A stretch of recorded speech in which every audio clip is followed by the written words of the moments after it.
this is the nitty-gritty room, I guess you'd say. Like I said, everything air-cooled VW, everything from a Porsche kit car. This is basically a Volkswagen undercarriage. We just put a full coilover suspension under the rear of this. Same thing, building a motor, Porsche fan shroud. Yeah, it's pretty. I gotta look because you said I was like, I gotta see. It's impressive. I gotta see.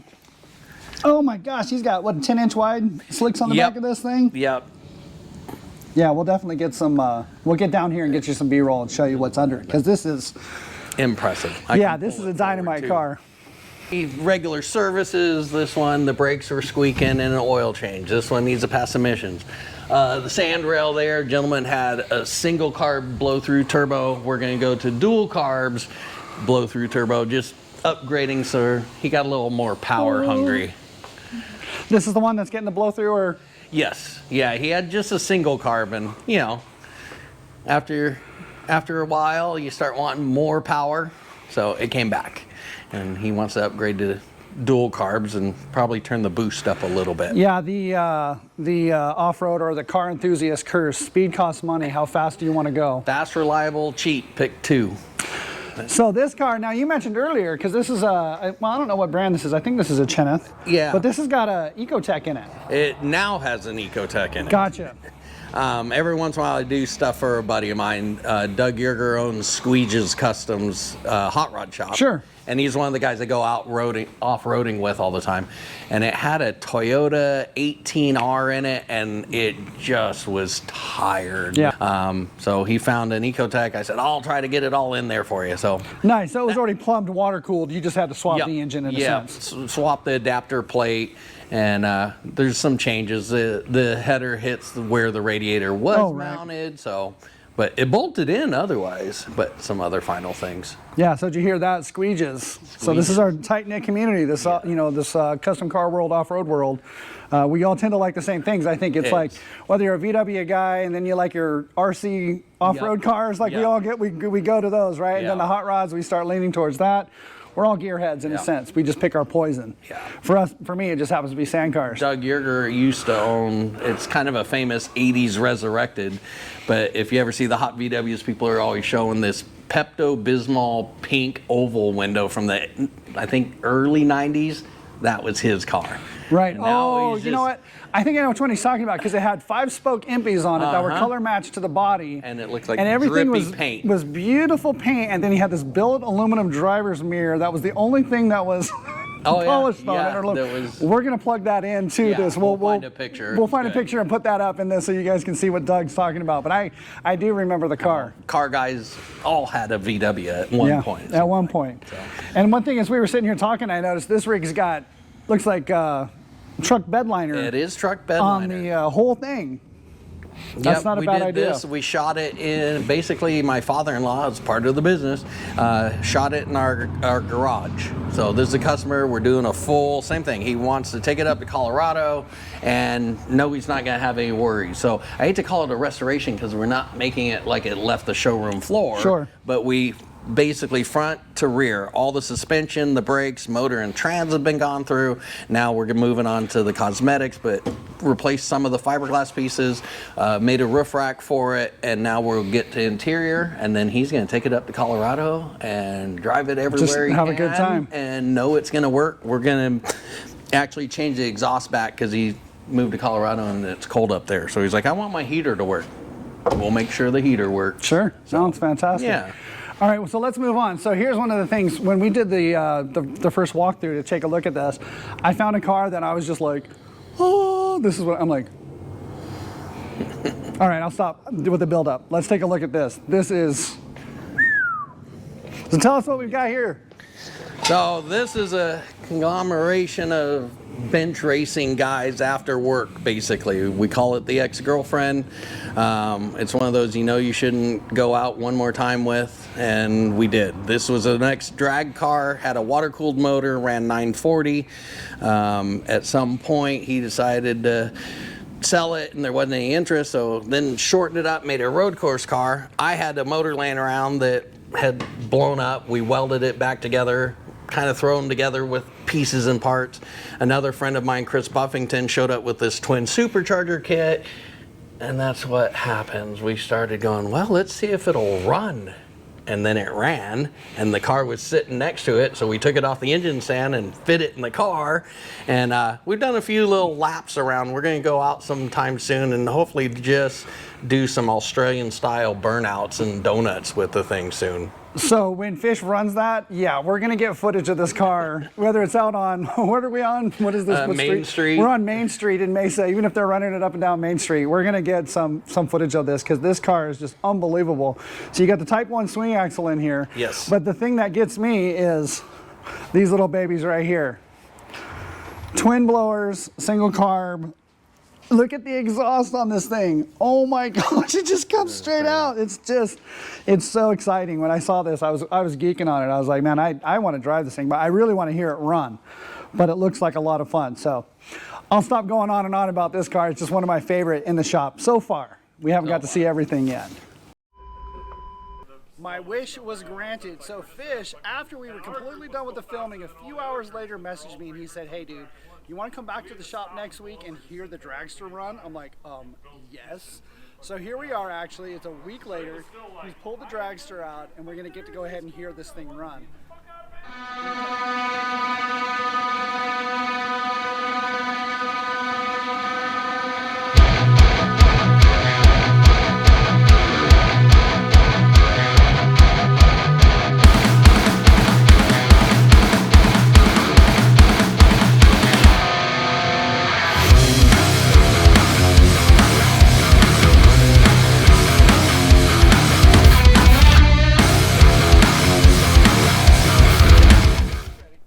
Ready?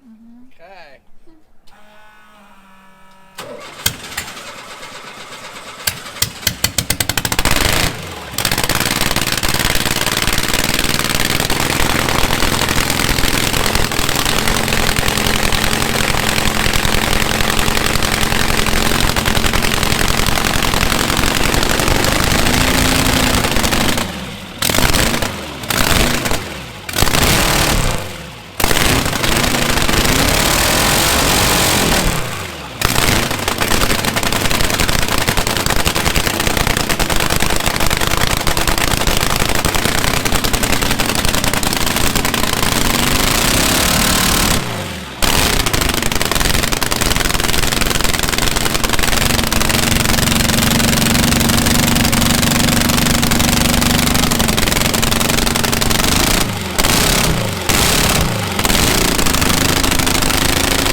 And there it is, folks. Makes you smile every time. Every time. Every time. Then I guess the next would be our backyard. These are all either cars that are being built or services being done, or we have a whole row at the back that are just parts cars that we need. Everything from an old bus that the lady wants to go tour America in, vintage style. We're doing a transmission for that one. This is one that we're building for a lady. She wants to be able to take the kids up and down to Payson. So what do I see? Fastback, Type 1s, Type 2. As you can tell, recent burn, poor guy. So here's the thing that's crazy about the burned up VWs these days is now they're popular. Because if you can find one that's been on fire and then put an engine back on it and put some alloys on it, that's like You a leave thing it. of pride, you know, it's funny. This is a good one I'll show off. So we pulled the motor, basically cleaning everything. We now have added a fire suppression system, this white tube all the way around the engine bay. Nice. So eliminate this from a possibility. And we're putting a Holley fuel injection sniper system in it. Fantastic. So this thing should be able to climb mountains and self-adjust for the higher elevation. That's fantastic. And I see there's an oil cooler in there. So you're basically, it's giving it the look, but it's the drivetrain's upgraded to modern. We have a couple of customers. It's awesome. Every summer, we'll see them right before the beginning of summer. We'll do a tune, oil change, and then next thing you know, we get a postcard from South Carolina or Florida or Maine, wherever he's touring America. He sends us a card, and it's just an old bus, and he just loves it. So nice. It's probably funny, this gray car here might be one of the rarest ones, people don't realize, but it's a 77 standard, non-Super Beetle. So I don't know the true production numbers, but it's rare to see a 77 So standard. which tells me here, we're gonna test my knowledge on Type 1s on this. Okay. A Super Beetle would have had a radius front windshield? From 73 up. 71, 72 Super Beetle is still a flat windshield. Still flat. So we've got a 77 with a flat windshield. So it's a So immediately that makes it rare because it's not that a super. style. Yep. So it's funny because, and I guess this is more just conversation piece on this, is we always stopped at 67 for Volkswagens. Nobody Yep. wanted anything that was above 68 and up. But now as we hit 2022, this car right here, it's like, oh my gosh, now we're into the 70s and these are starting to become more and more Yep. collectible. So I don't know much about these, but even Fish educating me on this particular model and why it's rare, it's the same as the 60s models, the 50s models. They all have these little quirks in the VW world. So this is a really cool car. There was a really cool event at the Grand National Roadster Show a couple months ago where it was a Volkswagen room and it was all invite of top cars, old cars. My drag buggy got invited, so we got to attend, and they had a 2004 Mexico Beetle in one corner and a 1948 Beetle in the other corner. Right. And it was as much as they were different, they were so much alike. You know, it was like the actual, there was little differences, but all in all, they both look like a Beetle. So that was kind of a cool, fun thing to do. Now I spotted a couple things back here. Yeah, this is the yard. I love projects, right? So immediately the rusted top, fenders falling off, like that's where I go. You know, of course I love the Type 2s, but then I also see you've got a nice 4-seater, so now we can get back into our sand car stuff, right? There you go. So what do we have? Is this a Cheneth? I could not tell you for sure. This was this is a shop project. We used to have a car a while back and it was really a beater. It'd been rolled and re-welded and it was a pile, but we had fun. And basically it was anybody at the shop can take this car out, have fun. If you break something, you gotta fix it. That's the only thing you're responsible for. Yeah. I ended up breaking it and couldn't bring myself to put a new transmission in this car that was so horribly bad. It had the tube like half an inch from your head, so you randomly rung your bell because you hit a bump too hard. So I found this chassis from one of our customers and just trying to get a weekend where the guys can all come down, we'll transfer the parts, and then this will be a shop runner. Anybody can take it out. You're just responsible to repair whatever you did. So if you're on our Facebook group, Sandcar Buy Sell Facebook group, you'll know that I'm a geek for chassis. Like I can identify chassis out of the dunes, cars that are for sale. So immediately I was like, man, these bins right here are certainly unique, and this almost has a Funko Hustler style to it. Yeah, possibly. So it's almost like a home built, but they took some ideas from a bunch of different cars. This coming down here to here to here. Usually these bars go straight out and then down to this tube. Like somebody spent some time to put some thought into how the tubing went. You've got your X bracing up here across the top. We're running a ball joint front end, IRS rear. So this car is probably a hoot to drive.